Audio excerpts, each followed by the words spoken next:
جب کچھ نہیں تھا تو ذات تھی، اور یہ سب کچھ کس طرح ہوا؟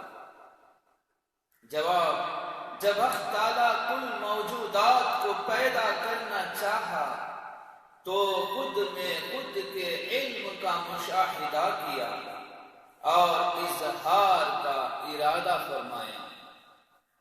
سوال کیا، اس مرتبے کا نام کیا ہے؟ اس مرتبے کو احدیت کہتے ہیں۔ سوال احدیت میں خود کے نور کا مشاہدہ کیا اس مرتبے کو کیا کہتے ہیں؟ فرمایا، اس مرتبے کو کیا کہتے ہیں؟ احدیت میں جو خود کے نور کا مشاہدہ کیا اس مرتبے کو کیا کہتے ہیں؟ جواب دیا گیا، اس مرتبے کو وحدت یا حقیقت محمدی صلی اللہ علیہ وسلم اور برزخ کبریٰ کہتے ہیں۔ برزخ کبریٰ کا تعلق دو مقامات سے ہوتا ہے، ایک احدیت سے ہے اور دوسرا وحدیت سے۔ پھر پوچھا گیا، احدیت اور وحدیت کیا ہے؟ مقام علم خاص کا نام احدیت ہے، مقام علم اعتبار کا نام وحدیت ہے، اور یہ اعتبارات چار ہیں۔ پہلا وجود، دوسرا علم، تیسرا نور، چوتھا شہوت۔ سوال کیا گیا، یہ چاروں اعتبارات کس طرح پیدا ہوئے؟ حق تعالیٰ نے جب خود پہ نظر کیا تو خود کے وجود کو پایا، یہاں وجود کا اسباب ہوا۔ دوسرا، جب وہ خود کو جانا تو علم کا ظہور ہوا۔ تیسرا، جب علم کے ساتھ خود کو پہچانا تو خود کو نور پایا، یہ مرتبہ نور کا ہے۔ چوتھا، جب خود کو خود نظر آیا تو یہ مرتبہ شہوت کہلایا۔ سوال وحدت کیا ہے؟ ایک ذات قابل محض۔ سوال احدیت کیا ہے؟ جواب ذات بلا اعتبار صفات ہے۔ وحدیت کیا ہے؟ ذات با اعتبار صفات ہے، یعنی جب وہ خود جانا تو تمام اشیاء بھی علم میں آ گئے۔ اس طرح حقیقت کو بزرگان دین ہمارے سامنے رکھے ہیں، اس حقیقت کو ہم جاننا ہے۔ تو یہ سوال اور جوابات میں ہمیں ہمارے وجود کے اندر اور قرآن و حدیث کے ذریعے یہ سارے علم ہمیں اللہ پاک نے عطا کر دیا، اور اللہ والوں نے ہمیں یہ محنت کر کے یہ موتی ہمیں دیے۔ بہت سے پوچھتے ہیں کہ خواجہ کسے کہتے ہیں، سوال کرتے ہیں، اس کا جواب ہے خالص بندگی کرنے والے کو خواجہ کہتے ہیں۔ پھر کچھ سوال کرتے ہیں کہ قلندر کسے کہتے ہیں؟ قلندر اسے کہتے ہیں جو ہر قید سے آزاد ہو۔ مجذوب کسے کہتے ہیں؟ مجذوب وہ ہے جسے عالم کی خبر ہو نہ خود کی خبر ہو۔ پھر چند میں امپورٹنس اور چند آپ کے سامنے باتیں بتاؤں گا، جیسا کہ ہاؤت کیا ہے؟ خود سے بھی بے نیاز و بے خبر وہ جس مقام میں تھا اسے ہاؤت کہتے ہیں۔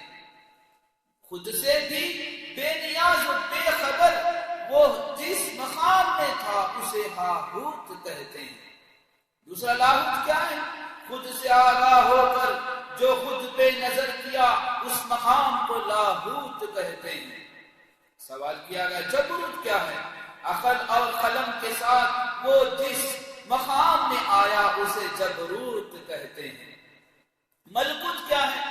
عقل اور علم سے وہ جس میں خاکی میں آیا اس مقام کو ملکوت کہتے ہیں۔ ناسوت کیا ہے؟ لباس جسم کے ساتھ حسب حرکت کے مقام میں آیا اس مقام کو ناسوت کہتے ہیں۔ خواب قوسین سے مراد کیا؟ یعنی کیا مراد ہے؟ آنکھ کے آبرو کو کہتے ہیں خواب قوسین۔ سوال سدرۃ المنتہا سے کیا مراد ہے؟ دونوں آبرو کے درمیانی حصے کو کہتے ہیں۔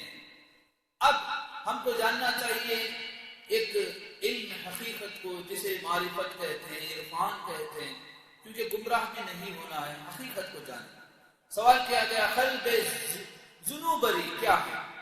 فرماتے ہیں قلب سے خالد ہے، دم سے آدم ہے، قلب یہ ایک لطیف شے ہے اور عناصر کثیف ہے۔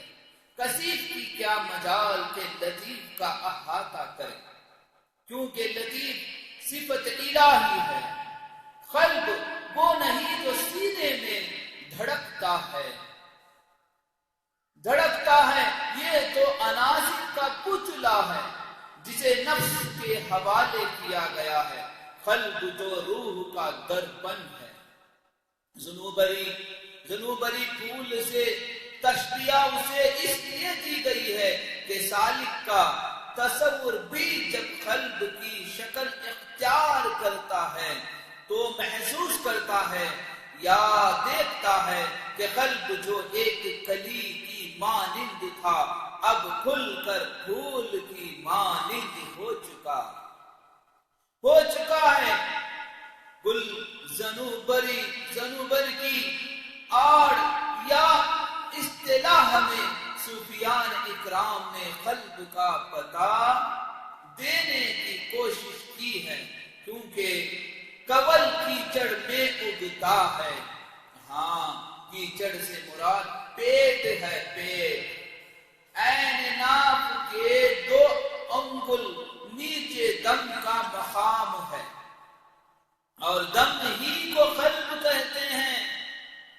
جب سالک کا خالق مکمل قلب بن جاتا ہے تو سینے کے بائیں جانب لٹکنے والا پارا گوشت بھی قلب ہی کی شکل اختیار کر لیتا ہے، ورنہ یہ خواہشات کے بتوں کا بت خانہ ہے جس کی صفائی کے لیے کئی صوفیان اکرام نے اسم اللہ ذات کی تلوار کا استعمال بطور ذکر کیا۔ اللہ پاک ہمیں جو ہم سنے ہیں اسے صحیح معنی میں سمجھ کر عمل کرنے کی توفیق عطا فرمائے۔